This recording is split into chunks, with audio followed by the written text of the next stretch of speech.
পর একজন শিশুকন্যাকে অপহরণের পর আমরা 24 ঘন্টা পূর্বক উদ্ধার করেছি মোহাম্মদপুরের আদাবর এলাকা থেকে। র্যাব তার প্রতিষ্ঠালগ্ন থেকেই মানবাধিকার লুণ্ঠিত হয়েছে, নির্যাতন অথবা অপহরণের যে কোনো চাঞ্চল্যকর ঘটনায় সর্বদাই অগ্রণী ভূমিকা পালন করেছে।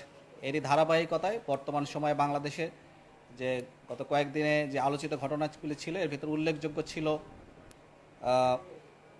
আজিমপুর মেডিকেল স্টাফ কোয়ার্টারে লালবাগ কোয়ার্টারের পাশের একটি গলি থেকে, একটি বাসা থেকে একটি 8 মাস বয়সী শিশুকে অপহরণপূর্বক তার কাছে মুক্তিপণ আদায় করা হয়। ঘটনার পর্যবেক্ষণে আমরা আমাদের র্যাব 10-এর একটি আভিযানিক দল এবং আমাদের র্যাব হেডকোয়ার্টারের একটি গোয়েন্দা দল সম্মিলিতভাবে কাজ শুরু করেন এবং এর পরবর্তীতে আমরা 16 নভেম্বর রাত 1:30-এ আদাবরের নবীনগর হাউজিংয়ের একটি বাসা থেকে অপহৃত শিশুকে উদ্ধার করতে সক্ষম হয়েছি। এখানে ঘটনার বিস্তারিত যদি বলতে হয়, ভিকটিম যে মেয়ে এর মার সাথে যে অপহরণকারী চক্রের সদস্যদের মধ্যে যে একজন মহিলা ছিলেন, তিনি তাকে প্রায় 2 সপ্তাহ পূর্ব থেকে তাকে অনুসরণ করা শুরু করেন এবং তার সাথে সখ্যতা গড়ে তোলার চেষ্টা করেন। এই ভিকটিমের মা, তিনি একজন চাকরিজীবী এবং তার বাবা একটি মেডিকেল ইনস্টিটিউটের একজন ল্যাব সহকারী এবং তিনি প্রতিদিনের ন্যায় গত সপ্তাহের মঙ্গলবার যখন অফিসে যাচ্ছিলেন, তখন সকালবেলা তার সাথে এই অপহরণকারী চক্রের যে মহিলা একজন সদস্য আছেন তার সাথে রাস্তায় পরিচয় হয় এবং তার সাথে তিনি শেয়ার করে একটি রিকশায় করে তার স্টাফ বাসে ওঠার জন্য আজিমপুর বাস স্ট্যান্ডে যান এবং আজিমপুর বাস স্ট্যান্ড থেকে তখন ওই অপহরণকারী চক্রের সেই মহিলা এই ভিকটিমের মায়ের সাথে সখ্যতা গড়ে তুলে সে স্টাফ বাসে করে তিনি যাতায়াত করেন এবং তার সাথে একটি সখ্যতা গড়ে তোলেন এবং তার কাছ থেকে একটি সমবেদনা আদায় করার চেষ্টা করেন, এই বলে যে তিনি খুবই অসহায় এবং তিনি বর্তমানে খুব আর্থিক সমস্যায় আছেন, তিনি লেখাপড়াও করছেন এবং পাশাপাশি একটি চাকরিও করছেন। একটি সরকারি পরিবহন পুলের কথা বলেন তিনি, সেখানে অফিস সহায়ক হিসেবে সাময়িক একটি চাকরি নিয়েছেন, কিন্তু তার এখন আর্থিক সংকট রয়েছে। তো এই কথা শুনে ভিকটিমের মা তার পাশে দাঁড়ানোর কথা বলেন এবং তিনি তার সাথে এর পরবর্তীতে বিভিন্ন সময় মোবাইলে কথোপকথন করেন এবং বিভিন্ন ধরনের তথ্য আদান প্রদান করেন। এর মাধ্যমে তাদের মাঝে একটি সম্পর্ক তৈরি হয়। এই সম্পর্কের ধারাবাহিকতায় গত সপ্তাহের বৃহস্পতিবারের বিকালবেলা মূলত এই যে অপহরণকারী চক্রের একজন সদস্য মহিলা, তার নাম হচ্ছে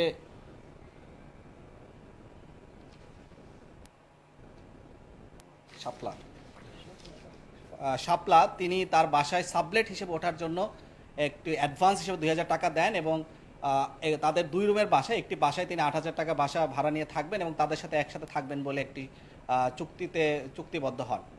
পরবর্তীতে যখন এই অপহরণকারী চক্রের যে মহিলা, তিনি সংক্ষেপে তাদের বাসায় সেই রাত্রে থাকেন, কিন্তু সেই রাতে ওই বাসাতে যে ভিকটিম তার মায়ের একজন সম্পর্কের দুলাভাই সে বাসাতে চলে আসাতে তারা সেই রাতে তাদের এই অপহরণকারীর যে পরিকল্পনা সেটা সফল কাম করতে পারেনি।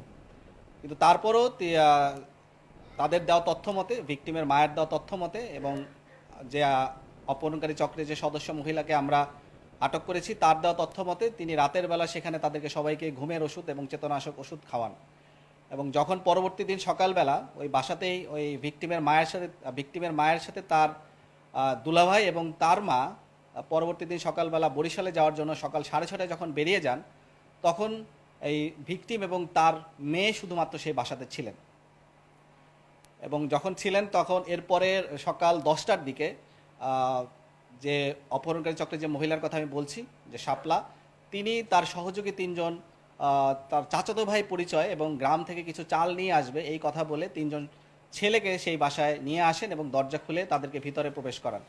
ভিতরে শুধুমাত্র 2 জন ব্যক্তি প্রবেশ করেছিল, যাদের পরিচয় যদি আমরা তাৎক্ষণিকভাবে সম্পূর্ণ পরিচয় তাদের আইডেন্টিফাই করতে পারিনি, কিন্তু তাদের দেওয়া যে অপহরণকারী চক্রের যে নারী সদস্য তার দেওয়া তথ্য মতে তাদের নাম হচ্ছে সুমন, রায়হান এবং হাসান। এই সুমন এবং রায়হান মূলত বাসার ভিতরে প্রবেশ করেন এবং তাদের কাছ থেকে সেই ভিকটিমের মায়ের কাছ থেকে এই 8 বছর জাইফা বা মেয়েকে তারা ছিনিয়ে নেন এবং এই অপহরণকারী চক্রের সদস্যরা এই ভিকটিমের মাকে বিভিন্নভাবে আটকে ফেলেন, তাকে হাত পা বেঁধে ফেলেন এবং মুখের ভিতরে কাপড় দিয়ে তার মুখটাও বেঁধে ফেলেন এবং তাকে এক ধরনের স্প্রে করেন তার নাকে এবং বাচ্চাটাকেও একটি স্প্রে করে অচেতন করে ফেলেন এবং পরবর্তীতে সে বাচ্চাটাকে নিয়ে তারা চলে আসেন এবং সেখানে তারা চলে আসেন হচ্ছে নবীনগর হাউজিং মোহাম্মদপুর আদাবর এলাকা অবস্থিত, সেখানে একটি বাসাতে, যেখানে এই অপহরণকারী চক্রের সদস্যরা সকলেই সেখানে চলে আসে। এখানে আসার পরে যখন এই বিষয়টি নিয়ে বিভিন্ন সামাজিক যোগাযোগ মাধ্যম এবং পেপার পত্রিকায় যখন বিভিন্নভাবে লেখালেখি হচ্ছিল, তখন তারা বিষয়টিকে নিরাপদ মনে করেনি এবং পরবর্তীতে তাদের যে অপহরণকারীদের যে দাবি ছিল বিভিন্ন ধরনের টাকা পয়সা নিয়ে নিয়ে দাবি করা 10 লক্ষ টাকার মতো, সেই টাকাগুলি বা তারা চাবার জন্য আর কোনো ধরনের যোগাযোগ করেনি, যেহেতু সেটা সামাজিকভাবে এবং বিভিন্ন মিডিয়াতে সেটা প্রকাশ হয়ে গিয়েছিল। এবং আমাদের পরবর্তীতে আমাদের র্যাব 10-এর একটা আভিযানিক দল এবং আমাদের র্যাব হেডকোয়ার্টারের গোয়েন্দা দল সম্মিলিতভাবে কাজ করে এবং আজ রাত 1:30টার সময় আমরা এই ভিকটিম 8 মাস বয়সী জাইফা, তাকে আমরা উদ্ধার করতে সক্ষম হয়েছি। এবং যখন তাদেরকে এই মেয়েটাকে তার বাসা থেকে নিয়ে যাওয়া হয়, সেই বাসায় কিন্তু বাসা থেকে প্রায় 1,70,000 টাকা, 6 থেকে 7 ভরি স্বর্ণ এবং বেশ কিছু দামি ঘড়ি সেখান থেকে নিয়ে যাওয়া হয়। তো এটি মূলত প্রাথমিকভাবে আমরা যতটুকু তথ্য জানতে পেরেছি এটি আপনাদের সাথে শেয়ার করলাম। এখানে এই তদন্তে পরবর্তীতে আরও বিস্তারিত তদন্ত করা হবে। এর সাথে আরও কেউ জড়িত আছে কিনা, এই পারিবারিকভাবে অন্য কেউ জড়িত আছে কিনা, সেটাও একটি তদন্তের বিষয়। সেটি বিস্তারিতভাবে তদন্ত সাপেক্ষে আপনাদেরকে পরবর্তীতে জানানো হবে। সবাইকে ধন্যবাদ। জি,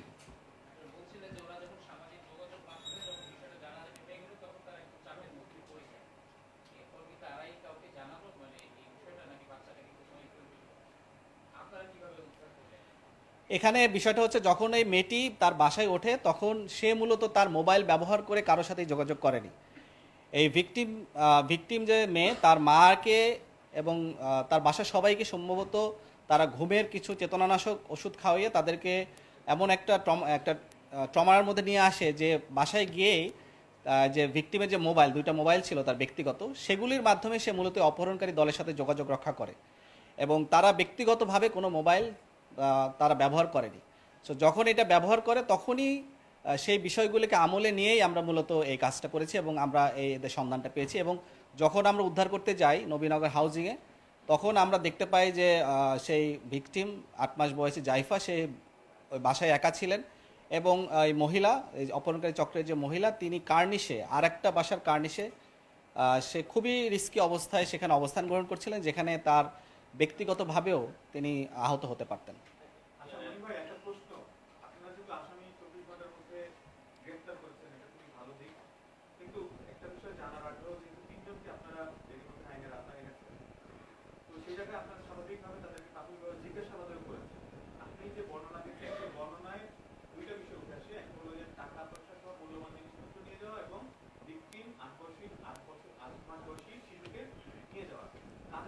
ডাকাতি করা ছিল নাকি এই শিশুকে অপহরণ করা ছিল, এই বিষয়টা একটু স্পষ্ট করবেন।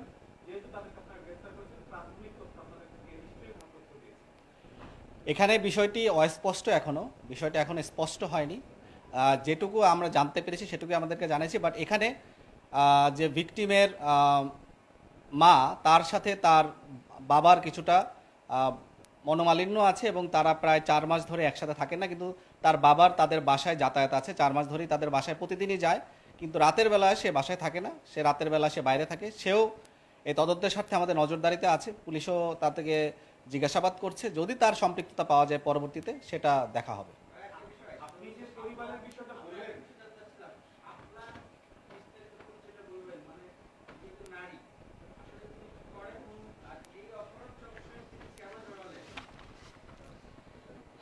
ফাতেমা আক্তার শাপলা, তার বয়স 27।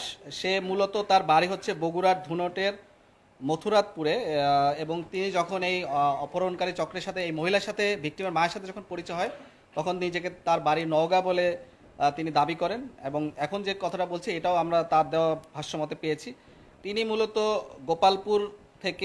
বগুড়া গোপালপুর থেকে 2012 সালে এসএসসি পাশ করেন এবং লালমাটিয়া মহিলা কলেজ থেকে 2014 সালে এইচএসসি পাশ করেন। পরবর্তীতে সেখানে তিনি মার্কেটিংয়ে পড়ছিলেন এবং 2nd সেমিস্টার পর্যন্ত সেখানে কমপ্লিট করেন। পরবর্তীতে তিনি আর তার লেখাপড়া কন্টিনিউ করেননি এবং তিনি তার মা এবং ছোট বোনের সাথেই এই বাসাতে অবস্থান করছিলেন।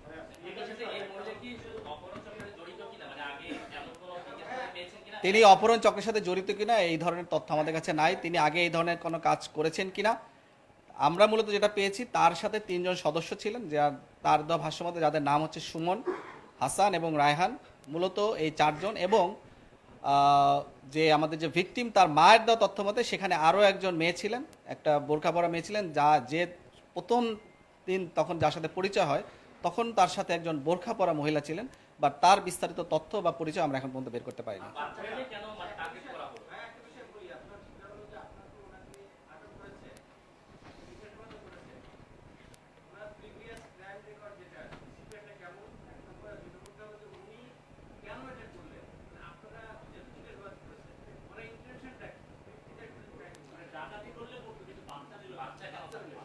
অপহরণ করে তার কাছ থেকে মুক্তবান হিসেবে টাকা আদায় করে তাদের উদ্দেশ্য ছিল।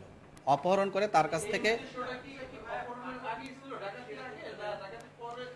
তাদের, সে মূলত ভিকটিমের মাকে এই অপহরণকারী চক্রের যে মহিলা সদস্য তারা মূলত প্রায় 2 সপ্তাহ আগে থেকে অনুসরণ করছিলেন, এবং তার সাথে তার মোবাইল নাম্বার সংগ্রহ করা, তার বাসায় যাওয়া, এই ধরনের বিভিন্ন ধরনের পরিকল্পনা তারা প্রায় 2 সপ্তাহ আগে থেকেই শুরু করেছিলেন, এবং 1 সপ্তাহ আগে থেকেই তারা তাদের বাসায় একবার যান, গিয়ে তার বাসায় সাবলেট থাকবেন, তার বাসায় রুম ভাড়া নেবেন, এবং তিনি অসহায়, তিনি একটা আর্থিক সংকটে আছেন, তিনি পরিবার থেকে একটু দায়গ্রস্ত অবস্থা আছে, এইসব কথা বলে তিনি মূলত একটি সম্পর্ক তৈরি করে তার বাসায় ওঠার চেষ্টা করেন।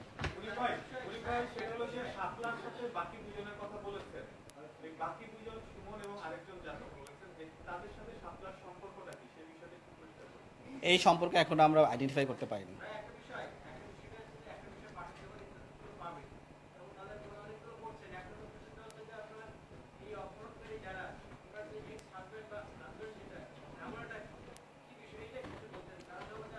তাদের মনোমালিন্য ছিল, তাদের ভিতরে মনোমালিন্য ছিল, কিন্তু তার নিয়মিত বাসায় আসা যাওয়া ছিল, তার বাসায় আসা যাওয়া ছিল, এবং সে মূলত প্রতিদিনই তার বাসায় যায় তার দেওয়া ভাষ্য মতে, কিন্তু রাতের বেলা সে বাসায় থাকেন না।